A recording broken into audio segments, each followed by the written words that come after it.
ISL തന്നെ ഏറ്റവും വാശിയേറിയ പോരാട്ടങ്ങൾ ഒന്നാവേണ്ട മത്സരം. എന്നാൽ എയ്ബിന് കിട്ടിയ റെഡ് കാർഡ് എല്ലാ കാര്യങ്ങളും മാറ്റിമറിച്ചു. ഏറ്റവും അഗ്രസീവായിട്ട് ഏറ്റവും നല്ല പോസിറ്റീവ് രീതിയിൽ തന്നെ ബ്ലാസ്റ്റേഴ്സ് മത്സരം തുടങ്ങിയതായിരുന്നു.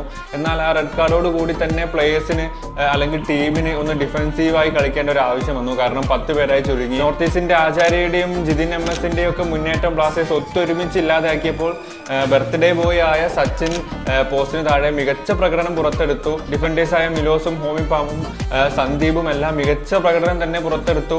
കൊറോസിനും മിഡിനും ഡിഫൻസും എല്ലാം ഒറ്റയ്ക്ക് മാനേജ് ചെയ്യേണ്ട ഒരു അവസരം വന്നു. പെപ്ര മുന്നിൽ നിന്ന് പിന്നോട്ടിറങ്ങി പല ബോളുകളും ക്ലിയർ ചെയ്യാൻ ഡിഫൻസിനെ സഹായിച്ചു.